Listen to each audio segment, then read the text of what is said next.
Welcome back to another edition of the ZTV Sports Report, your home for everything Akron Zips athletics. I'm Tyler Gunter. And I'm John Alfieri.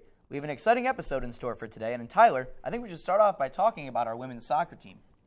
On Thursday, October 4th, the Zips traveled to Athens, Ohio to play the Ohio Bobcats. Neither of the two teams were able to score, and the game ended in a double overtime tie. The Zips then returned home to face Kent State and also took that game to double overtime. Akron, however, was unable to score and lost to Kent State 0-1.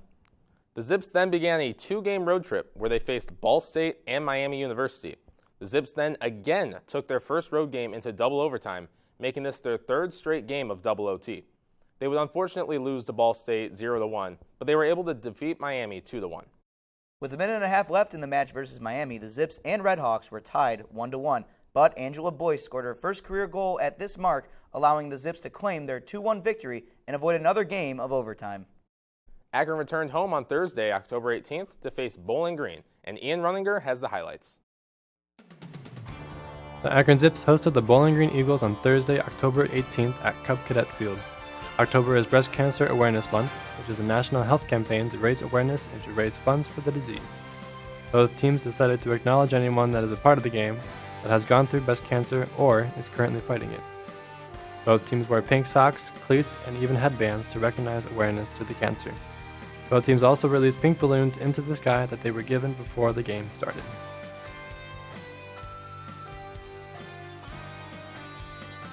The Bowling Green Eagles come into this game against the Zips at 8-0 in the MAC division and intend to keep their streak going.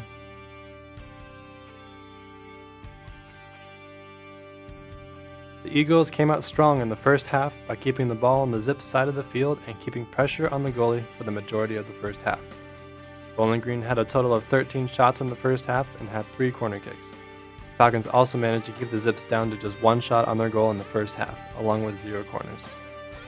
The Zips unfortunately took 4 fouls in the first half. Akron had some close calls, having a couple of Bowling Green shots hitting the crossbar, but luckily not finding its way into the net. The Zips goalie Aaron McKinney managed to make save after save and keep the score 0-0 for the first half.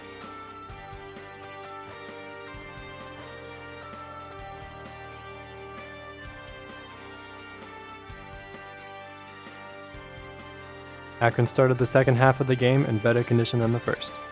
The Zips came out and had more control of the ball and kept possession time more even between the two teams. Bowling Green was able to get a total of 12 shots out, while Akron was able to get 6 out this half. With the more offensive Zips, they were able to get 2 corner kicks and held the Falcons to 0. Throughout the course of the second half, the Falcons managed to get 6 fouls and the Zips came away with 4, while number 5, Abigail Brown, was given a yellow card after a penalty in the 70th minute of the game. Zips goalie Aaron managed to make many more outstanding saves in the second half to keep the persistent Eagles to an even game. In the 88th minute, with assist by Angela Boyce and Charlie Kale, Shea O'Brien took a shot from 24 yards and sunk it in the top right corner of the net. The Falcons remained aggressive until the last second, keeping Akron on its toes. Aaron made one final save to secure the Akron Zips in a 1-0 win over Bowling Green Falcons. Before we take our first break, let's take a look into the upcoming Zips basketball season. Basketball is just around the corner for both of our Zips basketball teams, and a lot has changed for the teams in the offseason. We had the opportunity to talk with head coaches John Gross and Melissa Jackson about their upcoming men's and women's Zips basketball season. Here's their thoughts on the upcoming season. Welcome back to the ZTV Sports Report. I'm Colin Brennan here with Heads men's basketball coach John Gross to preview the upcoming season. Now, Coach, before moving into this year, I want to take a look back at last year. It was your first year here at Akron. What kind of techniques do you think you can take from that season into this one? Well, I was really proud of the guys, the way they competed and played the last 10 games. I thought we could have, well, we proved we certainly could compete and play with anybody in our league, regardless of who it was, home, away, neutral, and won some of those games and found ways to win. And I thought we were playing really our best basketball the last 10 games. You know, I did feel like certainly in the MAC tournament when we played Eastern Michigan, we beat ourselves. You know, hopefully that's a lesson that, you know, we can learn from. I always tell guys I want them to learn from it and then move on. And so I know last year you also defined Akron basketball as toughness, attitude, coachability, and effort. What kind of have you seen that from this group early on so far through practices? At times, inconsistently. You know, obviously we have even though our experience, when you look at our roster, you don't see any quote-unquote freshmen on there. We do have a lot of newcomers, whether that's a fourth-year transfer that set out last year that's eligible to play this year, whether that's junior college transfer, So we got a lot of newbies, a lot of new guys trying to learn how to do those things that are our standards, and you referenced them, and you're exactly right. We use the acronym TEACH. T is toughness, E effort, A attitude, C coachability, and H is help others. And there's times where we've done that, Colin, but there's also been times where we are a little bit inconsistent with that. And a guy that obviously isn't a quote-unquote freshman is senior Jamond Ivey. Last year, what do you expect from the Cleveland native going into this season? Well, I expect him to have his best year, and I don't necessarily mean that. I think sometimes when people hear that, they immediately think points per game, scoring, and obviously Jamond can score, and will do that for us. But I'm looking for him to have his most well-rounded year. First, it starts with those 5 things that we already talked about, okay? Then after that, defensively, I've really challenged him to be one of the better defenders in the Mid-American Conference and a guy night in, night out that we can put on the other team's best perimeter player. He's really worked hard to develop himself as a shooter. When he first came to college, or when, really prior to college, he was a guy that necessarily wasn't known for that. But now he's a guy that's very capable of making a high percentage shooting the ball. So we need that from him, and we need his best assist-to-turnover ratio he's had in his career. And a guy that you spoke a lot, very highly on last year was Daniel Utomi. Led the team in scoring, was 6th in the MAC in scoring. What do you expect him to improve on, and do you expect him to make a huge leap into this year? Well, I think the biggest end is the defensive end. He's taken a lot of pride in that. So we have the gold standard that we give out weekly here in practice. After every 5 days of practice, Dan has earned that 2 of the 3 times. And a big portion or part of earning that is the way in which you defend. And I think he's taken a lot more pride on that end. He knows what he's doing a lot more. Dan is smart. He picks things up quickly, and he takes a lot of pride in defending. And that's a big step from where we were when we first got here and we joined together, hands together. So defensively is really where I'm looking for him to make the biggest jump. And now most Zips fans know about Jamond Ivey, Daniel Utomi. We already talked about them. But we got a lot of new faces with JUCO transfers, redshirt guys, Division I transfers. Who are some names Zips fans should be excited about and expect big things from this season? Well, we're trying to figure that out. We're going to need all of them. I'd like to be a team that, from a depth perspective, can play a minimum rotation of 8 to 9 players. And as long as guys will embrace their role, not just accept, embrace, and figure out how to buy into that. So we've got more talent, but talent is never enough. It's a lot of those things we talked about at the outset: the toughness, the effort, the attitude, the coachability, the willingness to help others and serve others, that oftentimes will bring your team into a unified group, one that plays for each other, not just with each other, and we're still working on a lot of those things. What would you think is a successful season for Akron basketball? Well, right now for us, and I'm really trying to get them locked in on this, is we're going to control the day that's in front of us. There's no question that we want to compete for championships. We want to have an opportunity in our program to participate and advance in the postseason. We want to do all that. But at the end of the day, if you just look at it through the telescope, you're going to miss the whole point, because you're not going to control the microscopic events that take place on a daily basis that give you the best chance to do those things, whether that's the confetti you're referencing, or rings, or nets, or so for us right now, we know what we want with the telescope. There's no question. Long-term vision is we do want to compete for championships, and want to have an opportunity to do things here that have not been done before. But to do that, we have to get consumed with the microscopic level. We have to honor the process, and we have to build a culture that is rock solid, that's built on concrete. And really that culture is carried out by the guys in our locker room. So we're going to get there. We're getting there on a daily basis, one day at a time, has really been our focus. Well, thank you so much for having us, John Gross. I really Thanks, appreciate Colin. it. Headsman basketball coach, John Gross. Welcome to the ZTV Sports Report, your home for everything Akron Zips athletics. I'm John Alfieri, and today I'm joined by Caitlin Very, a junior captain here on the basketball team. Caitlin, how are you today? I'm good, thank you. So you guys just wrapped up practice. Tell me, what's been going on in the off season? What have you guys been working towards? I think we've had a great off season so far. We've really worked not only on the basketball court, but also in the weight room and conditioning too. We've had a lot of conditioning tests, and we've made tremendous progress, I think, both on the court and also in the weight room. So I guess what is different this season than in the seasons past? I think this season, being a junior here, we just had a better flow of chemistry. We're really determined to come into practice, get better, really work hard, and put all our effort into it. So what are your predictions? What do you guys want to accomplish in the 2018-2019 season? We're looking to go to get that MAC championship. I think we really have a chance to get it this year. We're all very determined, and we're going to get that championship. That's awesome. I like the confidence. Thank you, Caitlin, for joining us. Thank you. I'm joined now by new head women's basketball coach, Melissa Jackson. Melissa, how are you today? I'm great, thanks. So tell me, you guys just wrapped up practice. What is it like to finally take over after years in training as the head coach of this team? Yeah, I mean, it is an absolute dream come true. I've just been so blessed with my whole basketball career with great universities and great coaches and mentors and who have really prepared me for this opportunity. And I'm just super excited to finally get going. And now that we're in practice mode here, it's been really good. So you obviously have big shoes to fill with Jody Kest. How was she kind of a mentor to you and helped you to get into this role? Yeah, Jody was phenomenal in giving me a lot of responsibilities, especially later in the last couple of years. And I pretty much ran our offense and scouting reports and all that. And she was just a tireless worker. So I just saw how much you have to really put into this business to be successful. And I do have some definitely big shoes to fill, but I'm excited for the opportunity and looking forward to it. That's awesome. So tell me, what have you done personally to kind of change the culture around here? What's the mark you want to leave on this program? Yeah, culture's been big for us this whole summer. We've spent a lot of time on it, instilling core values.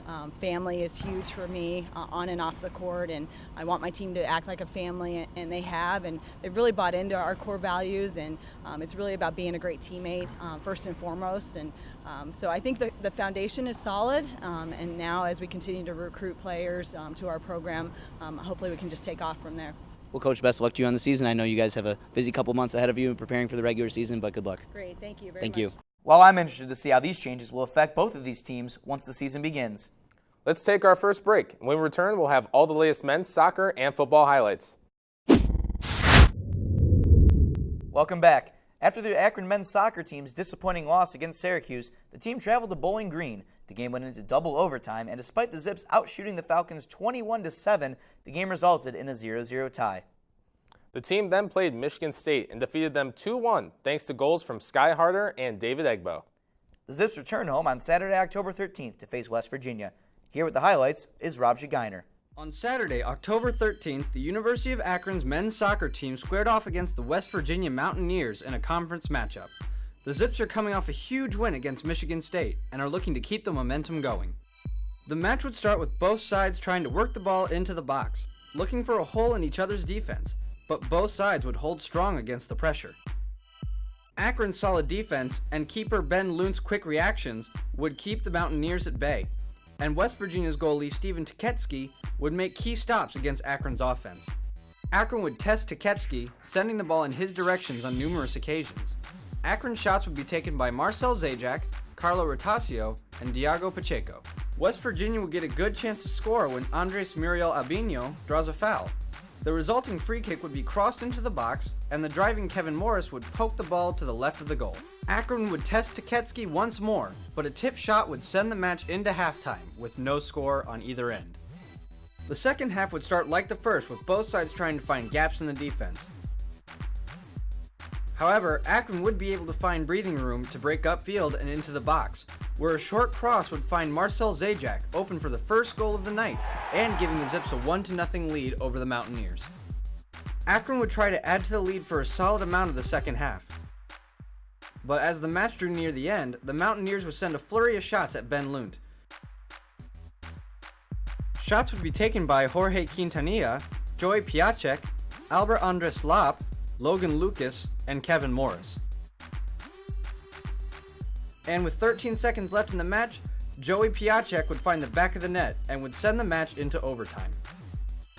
The Zips would have a good look to end the game, but keeper Steven Tuketsky would break up the play. This would give the Mountaineers a chance to move downfield, where Joey Piacek would once again score, ending the game and giving Akron a 2-1 loss. Akron's Marcel Zajac would have the only goal on the night for the Zips, and keeper Ben Lunt would have 5 saves, despite the loss.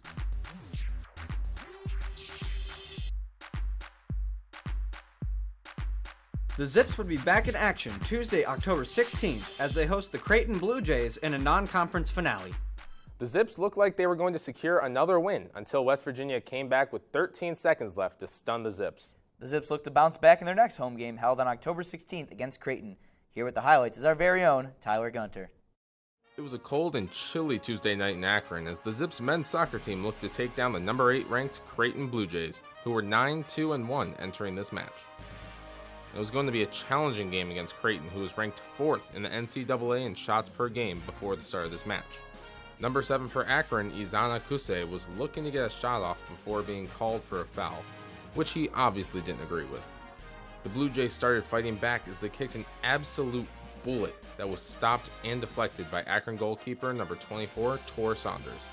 They quickly shot the ball off again, but missed the net by just a few yards to the left. Akron ended up having 4 corner kicks in that first half, but they were unable to score off of any of these. At the 13-minute mark, 2 yellow cards were issued, one to number 5 of Creighton and one to freshman number 16 Sam Tohaga for Akron. The game would continue to be physical, and that wasn't going to be the last time we saw those cards. Kuse would drive downfield and attempt a shot on goal and nearly made it. Akron would attempt a few more shots but failed to connect on any of them in the first half. However, at the start of the second half, at the 48-minute mark, senior number 8 Morgan Hackworth scored his second goal of the season. The assist was from Marcel Zajac, and that was his 5th assist of the season. The referees had a tough game to call as both teams were being very physical from the time the game started until the whistle was blown at the end. The Zips were able to get another couple shots off before the end of the match but did not score on any of those.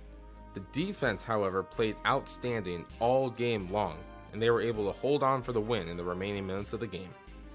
The Zips held Creighton to only 10 shots, when Creighton had been averaging 17.5 shots per game. At the 79-minute mark, another yellow card was issued to number 8 Kuba Polat from the Blue Jays. Creighton shot off one more shot as the game ended, but as soon as the game was over, number 8 from Creighton, Kuba Polat, kicked the ball out of frustration and it hit one of the referees square in the head. Polat was given a red card after the game ended, even though he tried to explain this was not intentional. This was a big-time win for the Zips, taking down the number 8 ranked Creighton Blue Jays. 4 of the men's soccer team freshman players were named to the top 100 freshmen in college soccer this season by Top Drawer Soccer. The 4 freshmen have a combined 18 shots on the season with 2 goals and 2 assists. Now let's take our final break of the show. When we return, we will talk about the football team and their upcoming match against Central Michigan. Welcome back. The Akron Zips football team traveled to Buffalo, New York to face the Buffalo Bulls in the MAC Division play. The Zips brought themselves within 4 points at halftime after hitting a 44-yard field goal, leaving the score 6-10 at the half. That was all we were able to score, however, and Buffalo defeated the Zips 24-6. Akron then traveled to Kent State to take on their rivals. We had the opportunity to travel to Kent for the game. Here with the highlights is Colin Brennan. The University of Akron Zips travel on the road to take on their arch rival, the Kent State Golden Flashes, for the coveted Wagon Wheel Challenge. Cato finds a hole in the pocket and takes things off with a solid run, moving the chains for a first down. Cato then uses his arm after surveying the field and finds Andre Williams for the catch within Kent State's 10-yard line. The Zips would then find the end zone on the back of Keandre White and take the first lead, 7-0. Kent State would look to respond, and they would as they moved the ball down the field, but an inaccurate throw to an open receiver would leave some points on the board as Kent State would settle for a field goal, cutting the lead 7-3. With the ball again, Akron once again put pressure on the Flashes with multiple impressive catches by Andre Williams and then Nate Stewart to once again be in striking distance. However, the Zips would ultimately settle for a field goal, extending their lead. The Flashes would tie the game to end the half and look to continue this as QB Woody Barrett was finding holes in the Zips defense. Eventually, he would connect with Justin Rankin for a touchdown and to take a 7-10 lead over Akron. Not to be outdone, Cato found Newman Williams, who absorbs a huge hit but gets the first down. Cato then shows off his dual threat ability, taking off from the pocket into open space. With some lead blockers, he bounces it out to the outside to the sidelines and looks to be trapped, but he evades tacklers and stumbles but finds the end zone on an impressive 55-yard run to tie the game at 17-all.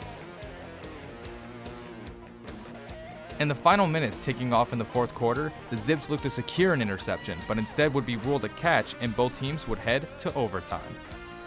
Akron strikes first as Cato Nelson finds receiver Andre Williams again for the score. It's on Kent State to answer, and they do, as Woody Barrett finds Justin Rankin again for the touchdown. However, the snap on the extra point is low, and Dustin Crum is swarmed and tackled as the Zips prevail in a thrilling overtime victory, retaining the wagon wheel for the fourth straight year. The Zips will now shift their focus to Central Michigan next week. The Zips return home to face Central Michigan on October 27th, and Central Michigan really is not doing too well of a job this season. They give up about 200 rushing yards per game, and they've let in 15 rushing touchdowns on the season. Their passing defense, however, has only given up 150 yards on average per game. It looks like the Zips will have to get the ball into their hands of lead running back Van Edwards. You're right, John, but the Zips have struggled running the ball all season long. They average just over 100 yards per game. Akron must get something going on the ground against the Chippewas if they want to win. This should be a really good matchup to look out for. Some high-quality #Maction, if you ask me. The game will be Saturday, October 27th at noon right here in Akron at InfoCision Stadium. Well, that's all we got for this week's show. Make sure to follow us on YouTube as well as Twitter and Facebook. Until next time, Go Zips!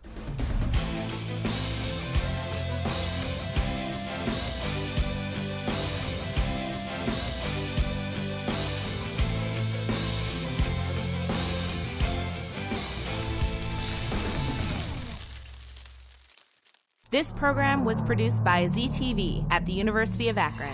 To find out how you can make Emmy-winning media, visit the UA School of Communication online. ZTV. Make media. Make a difference.